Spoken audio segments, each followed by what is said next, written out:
میں وہ پہلی لڑکی تھی جس نے یہ ٹرینڈ ثابت کیا تھا، ٹرینڈ باقاعدہ طور پہ یہ ڈالا تھا کہ کرائم رپورٹنگ میں لڑکیاں پیچھے نہیں ہیں۔ دبنگ کام کریں، کلیئر کٹ بات کریں، نہ کسی انسان کے ہاتھ میں زندگی ہے نہ موت ہے، وہ اللہ کے ہاتھ میں ہے۔ تو ہر وہ کام جو پہلے نہ ہوا ہو وہ کرنا مجھے اچھا لگتا ہے، اور ذرا مشکل بھی ہونا چاہیے۔ سمپل چیزیں مجھے پسند نہیں ہیں۔ ڈر شاید تو مجھے شروع سے نہیں لگتا، جب میں بہت چھوٹی تھی تب سے نہیں لگتا، تو یہی میری کامیابی کا راز ہے۔ بڑے بڑے ملزمان کے سامنے آپ جاتی ہیں، ان کے ہاتھ پاؤں کانپ رہے ہوتے ہیں، تو آپ انہیں کیسے فیس کرتی ہیں؟ ان کے ہاتھ پاؤں جو کانپتے ہیں نا، وہی میری کامیابی ہے۔ جس کو خوف نہیں آتا اس کو پھر ڈر کوئی نہیں لگتا کسی سے بھی۔ جو ایک کامیاب صحافی ہوتا ہے وہ ہمیشہ نڈر ہوتا ہے۔ سامنے میرے ایک بندہ ہے، اتنی بڑی کلہاڑی لے کے کھڑا ہوا ہے اور 6.5 فٹ کا ہے، میں اس کو یوں کر کے دیکھ رہی ہوں، مجھے کہتا ہے آپ بتاؤ کہاں ہے صحافت؟ میں باہر آئی ہوں، اونچی نعرے 70-75 جوان لڑکے جب لگاتے ہیں نا تو بندہ ویسے خوف کھا جاتا ہے۔ تہمینہ شیخ زندہ باد زندہ باد، بس وہی ریوارڈ تھا میرا۔ بچوں کے ساتھ کھیلنا کودنا، اٹھنا بیٹھنا، جمپنگ کرنا، چھوٹی بات پہ ناراض ہو جانا، چھوٹی سی بات پہ خوش ہو جانا، مسکرا پڑنا، روتے سم ٹائم مسکرا پڑنا، تو میری اس طرح کی نیچر ہے۔ بسم اللہ الرحمن الرحیم۔ پاکستان سمیت دنیا بھر میں دیکھنے والوں کو السلام علیکم، میں ہوں امارہ چودھری۔ ناظرین، آج ہمارے ساتھ ایک مشہور اینکر تہمینہ شیخ موجود ہیں، جن کا تعارف کیا ہی کروانا ہے۔ جیسے ہی سوشل میڈیا کھولیں یہ نظر آتی ہیں ہمیں ہر جگہ۔ آئیے ان سے ان کی صحافت کے بارے میں بات چیت کرتے ہیں۔ السلام علیکم۔ وعلیکم السلام۔ کیسی ہیں آپ؟ میں بالکل ٹھیک ٹھاک، شکر ہے اللہ کا۔ میڈم، آپ کو ہم بھی دیکھتے ہیں اور لوگ بھی دیکھتے ہیں، آپ کرائم رپورٹنگ میں ایک لڑکی ہو کر کیسے آئیں، اس کے بارے میں بتائیں۔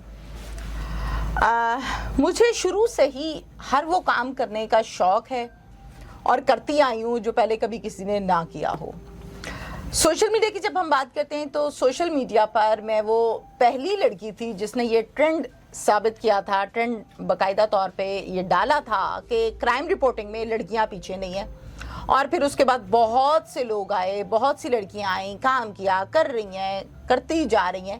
تو ہر وہ کام جو پہلے نہ ہوا ہو وہ کرنا مجھے اچھا لگتا ہے، اور ذرا مشکل بھی ہونا چاہیے۔ سمپل چیزیں مجھے پسند نہیں ہیں۔ میڈم، آپ نے اتنے دبنگ پروگرام کیے، آپ کو ڈر نہیں لگتا؟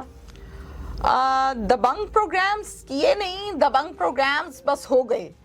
اور ڈر شاید تو مجھے شروع سے نہیں لگتا، جب میں بہت چھوٹی تھی تب سے نہیں لگتا، اور اب جیسے انسان کام کرتا ہے نا تو کام کرتے کرتے انسان سیکھ جاتا ہے۔ تو میں سیکھ رہی ہوں، سیکھنے کے مرحلے میں ہوں۔ ڈیلی بیسس پر کچھ نہ کچھ نیا سیکھتی ہوں اور سیکھتی چلی جا رہی ہوں، اور ڈیلی کچھ نہ کچھ ایسا ہوتا ہے جس کو میں یہ پہلے کہتی ہوں کہ یار یہ تو کام پہلے کیا ہی نہیں میں نے، یہ تو مجھے کرنا چاہیے تھا، میں نے سیکھنا چاہیے تھا۔ تو یہی میری کامیابی کا راز ہے۔ بڑے بڑے ملزمان کے سامنے آپ جاتی ہیں، ان کے ہاتھ پاؤں کانپ رہے ہوتے ہیں، تو آپ انہیں کیسے فیس کرتی ہیں؟ ان کے ہاتھ پاؤں جو کانپتے ہیں نا، وہی میری کامیابی ہے۔ فیس کیسے کرتی ہوں؟ فیس جیسے آپ کو کر رہی ہوں ایسے ان کو کرتی ہوں۔ اور وہی بات ہے نا کہ جب انسان کو ڈر نہیں لگتا نا تو وہ ملزم ہے، ڈاکو ہے، قاتل ہے، بیوروکریٹ ہے، معزز بندہ ہے، یا کوئی شریف شہری ہے، معمولی عام غریب، کچھ بھی ہو، جس کو خوف نہیں آتا اس کو پھر ڈر کوئی نہیں لگتا کسی سے بھی۔ اب وہ آگے جو مرضی کوئی ملزم کھڑا ہوا ہو۔ تو جتنے بھی ملزم ہیں، مجھے ہمیشہ سے بال کی کھال کھینچنے کی عادت ہے، شوق نہیں ہے، عادت ہے، اور یہ بائی برتھ ہے۔ والد صاحب سے یہ عادت بیچ میں آئی ہے اور آتی گئی، اور جب سے اس کام کو سٹارٹ کیا تو پھر وہ ظاہر بڑھ جاتی ہے۔ میڈم، آپ خطرناک ملزمان کو بے نقاب کرتی ہیں، کبھی ایسا ہوا ہے کہ آپ پہ اٹیک ہوا ہو یا آپ کے ہاتھ پاؤں کانپے ہوں؟ دیکھیں، ایک اچھا صحافی جو ہوتا ہے نا، اور جو ایک کامیاب صحافی ہوتا ہے، وہ ہمیشہ نڈر ہوتا ہے، وہ ہمیشہ سیکھنے کے مرحلے میں ہوتا ہے۔ مجھے شاید یاد بھی نہیں ہے کہ میں نے پنجاب کے کس گاؤں میں کس تھانوں میں جا کے پروگرامز کیے، رات کے 2 بجے 3 بجے جب گھوپ اندھیرا ہوتا تھا، فوگ ہوتی تھی، سائڈ پہ دریا بہہ رہا ہے، جسے کرائم والے لوگ اور جو تھوڑے سے سینئر لوگ ہیں ان کو سمجھ آئے گی بیلے پہ، جہاں پہ ڈاکو چھپتے ہیں، پناہ لیتے ہیں، وہاں پر عام بندہ نہیں جاتا۔ اب شاید عام بندے کو بیلے کی سمجھ بھی نہ ہو کہ بیلا کسے کہتے ہیں۔ وہاں جا کے پروگرامز کیے تو ڈیفینیٹلی خوف تو آتا ہے۔ رات کے 2:30-3 بجے ایک مرتبہ میں سرگودا کے ایک نجی گاؤں میں پروگرام کر رہی تھی۔ باپ نے اپنی بیٹی کو کیا، پیسز کیے اور 4 شاپروں میں ڈالے، اور پھر جا کر اس کی جو ماں ہے وہ پہلے فوت ہو چکی تھی. ماں کے قبر کے پاؤں والی سائڈ پہ 4 گڑھے کھودے اور اس میں بیٹی کو ڈال دیا, ٹکڑوں کو ڈال دیا. تمینہ شیخ کو پتہ لگا. تمینہ شیخ گئی وہاں پہ پروگرام کرنے. 2:45 بجے کا ٹائم تھا رات کا. بہت عجیب و غریب آوازیں آ رہی تھی. بہت بڑا قبرستان تھا. اب قبرستان میں جانا تھا مجھے رات کے 3 بجے, تو مجھے ڈر لگ رہا تھا. اب ڈر لگنا ایک نیچرل سی بات ہے, لیکن اس ڈر کو مینج کر کے کام کو پھر اسی طرح سے کرنا ہے جیسے سٹارٹنگ سے کیا. تو ایسی سچویشنز میں خوف آ جاتا ہے. بعض اوقات ایسا ہو جاتا ہے کہ کوئی بہت بڑا چیلنج آ جاتا ہے. کوئی 70-75 لوگ تھے, ان کو قید کیا ہوا تھا ایک ظالم نے. یہ بات میں کر رہی ہوں شیخو پورہ کی, اور اس جگہ کا نام تھا عقوبت خانہ. ان کو آزاد کروایا, لیکن آزاد کرواتے کرواتے مجھے بند کر دیا گیا. کافی دیر میں بند رہی, پولیس کو کال کرتے رہے, پولیس آئی کوئی نہ. اب میں اندر ڈر رہی ہوں. سامنے میرے ایک بندہ ہے, اتنی بڑی کلہاڑی لے کے کھڑا ہوا ہے, اور 6.5 فٹ کا ہے. میں اس کو یوں کر کے دیکھ رہی ہوں. مجھے کہتا ہے آپ بتاؤ کہاں ہے صحافت. اب میں کمرہ بند ہے, سامنے ہاتھ میں کلہاڑی ہے اور پیچھے تمینہ اور دیوار ہے. کہاں جاؤں؟ بھاگ سکتی نہیں ہوں. میں نے کہا جو میں نے بتانا ہے وہ میں نے بتا دیا ہے. اب اللہ ہے اوپر, یا آپ ہے سامنے یا میں ہوں. ڈرنا میں نے ابھی بھی نہیں ہے. اس نے کہا بیان دو یہاں پہ لائیو کہ یہ سارا کچھ جو ہوا یہ سب جھوٹ ہے, حقیقت نہیں ہے. میں نے کہا گردن اتار دو. نہیں دینی. تو نہیں دی اسٹیٹمنٹ. اللہ نے بچانا تھا, اللہ نے بچا لیا. پھر ان لوگوں نے جن کے لیے آپ نے اتنی بڑی قربانی دی, انہوں نے بھی آپ کو کچھ کہا؟ ان کو سب کو باہر نکالا, اور نکالتے نکالتے میں اندر. جب میں اندر سے باہر آئی, اللہ تعالیٰ نے مجھے نکالا. میری ٹیم, میرے معاملات اور پولیس اور یہ سب کچھ, جب اللہ تعالیٰ آپ کو نکالتا ہے نا کسی بھی مشکل میں سے, تو آپ مکھن سے بال کی طرح باہر آتے ہیں. آپ کو پتہ نہیں چلتا. بس وہی ٹائم ہوتا ہے جس میں آپ نے مضبوط رہنا ہوتا ہے, ثابت قدم رہنا ہوتا ہے. میں باہر آئی ہوں, اونچی اونچی نعرے 70-75 جوان لڑکے جب لگاتے ہیں نا تو بندہ ویسا خوف کھا جاتا ہے. تمینہ شیخ زندہ باد, زندہ باد. بس وہی ریوارڈ تھا میرا. کئی پروگرامز میں نے آپ کو دیکھا کہ آپ بہت سختی کر رہی ہوتی ہیں. پولیس والے بھی آپ کا بڑا ادب کرتے ہیں, تو ذاتی زندگی میں بھی آپ اتنی سیریس ہیں اور اتنی سخت ہیں. اب اس کا صحیح جواب دوں یا کور کر کے جواب دوں؟ صحیح جواب دیں. صحیح جواب یہ ہے کہ پولیس والے اگر تو میرا دل سے احترام کرتے ہیں تو اس احترام کی میں تہہ دل سے مزید عزت کرتی ہوں.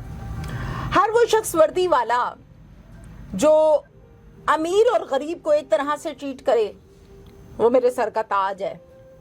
میرے ملک کی, اس ریاست کی, خصوصی پنجاب کی, کیونکہ میں نے زیادہ تر کام پنجاب میں کیا ہے, وہ شان ہے.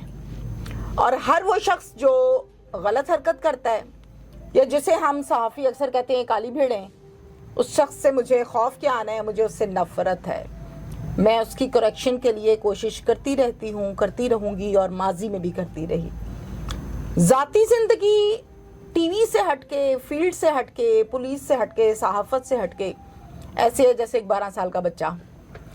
بچوں کے ساتھ کھیلنا کودنا, اٹھنا بیٹھنا, جمپنگ کرنا, چھوٹی چھوٹی بات پہ ناراض ہو جانا, چھوٹی سی بات پہ خوش ہو جانا, مسکرا پڑنا, روتے روتے سم ٹائم مسکرا پڑنا, تو میری اس طرح کی نیچر ہے. آپ کے کرائم پروگرامز بہت مشہور ہیں, تو کبھی دھمکیاں وغیرہ آئی ہیں آپ کو؟ شوز جو ہیں میرے وہ ملینز, کیا اب جو معاملات پچھلے کوئی 1 ہفتے سے رہے وہ ملینز نہیں بلینز میں رہے ویورشپ میں. لیکن جہاں پر دھمکیوں کی بات آتی ہے تو میں یہ سمجھتی ہوں کہ اگر آپ مثال کے طور پر 1 مہینے میں 1000 کام کرتے ہیں, 1000 میں سے 100 کی کال آ جاتی ہے یا ناکام ہو جاتا ہے, تو پھر وہ کال نہیں گنی جاتی. تو دھمکیاں اور سلسلہ it's a part of a job. اب تو روٹین ہو گئی ہے, کوئی مسئلہ نہیں. میرے جیسی بہت سی اینکرز آپ سے سیکھتی ہیں, تو آپ کیا مشورہ دینا چاہیں گی کہ صحافت کیسے شروع کریں اور اس کا اینڈ کیا ہے؟ صحافت کیسے شروع کریں؟ صحافت ڈیلی بیسس پر اس طرح کریں کہ آج پہلا دن ہے, آج کا موقع اگر ضائع کر دیا تو کل موقع نہیں ملے گا. مجھ سے سیکھتی ہیں, میں خود بڑوں سے سیکھتی ہوں, سینئر سے سیکھتی ہوں, اور سیکھتے سیکھتے ہی انسان کتنے ہی سال گزر جائیں وہ سیکھتا ہی رہتا ہے.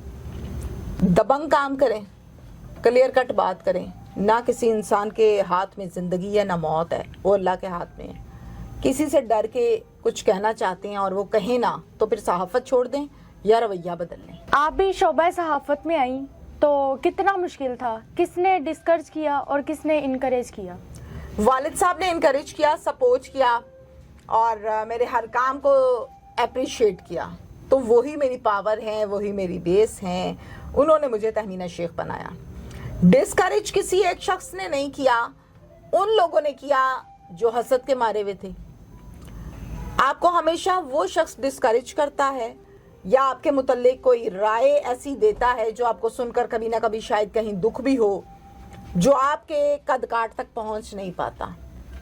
میری ذاتی طور پہ ہمیشہ سے یہ خواہش رہی اور یہ انداز رہا کہ جس شخص سے میں امپریس ہوں کام کے متعلق، میں اس کام کو سیکھنے کی کوشش کرتی ہوں، اس کام میں کیڑے نہیں ڈالتی یا کیڑے نہیں نکالتی۔ وہ جسے کہتے ہیں نا انگور کھٹے ہیں، وہ انگور کھٹے والا حساب میرا نہیں ہے۔ جی بہت شکریہ آپ کا۔ آپ بھی اپنی رائے کا اظہار کیجیے گا۔ اجازت دیجیے، اللہ نگہبان۔